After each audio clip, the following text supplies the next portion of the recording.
Assalamualaikum warahmatullahi wabarakatuh. Halo semuanya, perkenalkan saya Chandra Dunovita dan rekan saya Zahra Uliapasa. Di sini kami akan memenuhi salah satu tugas kelompok mata kuliah konsep dasar IPS yang diampu oleh Ibu Dea Adelia. Di sini kami mengambil salah satu pembelajaran IPA kelas 3 SD yang bertema makhluk hidup dan lingkungannya. Ciri makhluk hidup. Pertama, bernafas. Bernafas adalah proses menghirup oksigen dari lingkungan dan menghembuskan karbon dioksida dari dalam tubuh. Setiap makhluk hidup mempunyai alat pernapasannya masing-masing. Yang pertama ada manusia dan mamalia. Mereka bernafas menggunakan paru-paru. Yang kedua ada serangga. Mereka bernafas menggunakan trakea. Yang ketiga ada ikan. Mereka bernafas menggunakan insang. Dan keempat ada tumbuhan. Mereka bernafas menggunakan stomata. Ciri yang kedua, makan dan minum. Makhluk seperti manusia, hewan, tumbuhan memerlukan makanan dan minuman untuk memenuhi nutrisi. Makhluk hidup dibagi menjadi 3 kelompok dalam hal makanannya. Yang pertama ada hewan karnivora. Hewan karnivora adalah hewan pemakan daging. Contohnya seperti macan, beruang, singa, serigala, jaguar, dan komodo. Yang kedua ada hewan herbivora. Hewan herbivora adalah hewan pemakan tumbuhan. Contohnya ada gajah, kuda, sapi, panda, kambing, dan kelinci. Yang ketiga ada hewan omnivora. Hewan omnivora adalah hewan pemakan keduanya. Contohnya ada ayam, kura-kura, burung, simpanse, babi, dan beruang. Ciri yang ketiga adalah bergerak. Bergerak adalah perpindahan benda dari suatu tempat ke tempat lain. Yang pertama, makhluk hidup yang ada di dalam air. Mereka bergerak dengan cara berenang. Yang kedua, ada hewan di udara. Mereka bergerak dengan cara terbang. Yang ketiga, ada makhluk hidup yang di darat. Mereka bergerak dengan cara berlari, berjalan, dan melompat.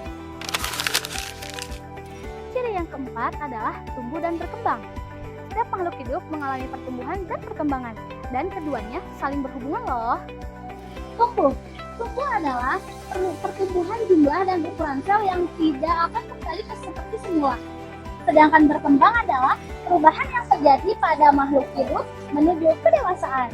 Ini adalah contoh metamorfosis manusia. Dari segi pertumbuhan, manusia bertumbuh dari bayi, balita, anak kecil, remaja, dewasa, hingga lansia. Ciri yang kelima adalah berkembang biak. Setiap makhluk hidup memiliki kemampuan untuk berkembang biak, untuk melestarikan spesiesnya dan mencegah dari kepunahan. 2 cara makhluk hidup berkembang biak. 1. Bertelur. Kedua adalah melahirkan atau beranak. Ada ciri khusus loh untuk kita mengetahui hewan tersebut berkembang biak melalui bertelur atau melahirkan. Caranya dengan melihat daun telinga. Jika hewan tersebut memiliki daun telinga, maka cara berkembang biaknya adalah melahirkan. Ciri yang terakhir adalah peka terhadap rangsang. Semua makhluk hidup dapat bereaksi terhadap perubahan yang ada di sekitarnya. Contoh, putri malu, di mana saat orang menyentuh dirinya, dia akan menguncup atau melayu. Contoh lainnya adalah siput. Siput akan bersembunyi di balik cangkangnya jika disentuh.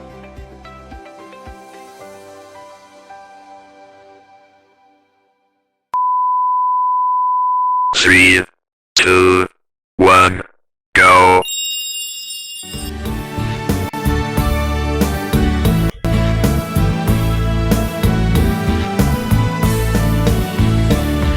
Ciri makhluk hidup. 1. Butuh makan. 2. Dapat bergerak. 3. Tumbuh biak. 4. Tumbuh besar. 5. Bisa bernafas. 6. Yang terakhir, peka terhadap rangsang. Semoga yang kami sampaikan dapat bermanfaat bagi kita dan untuk kalian semua. Saya Zahra Uliapasa dan rekan saya Chandra Dunovita, pamit undur diri. Terima kasih. dan sampai jumpa. Wassalamualaikum Warahmatullahi wabarakatuh.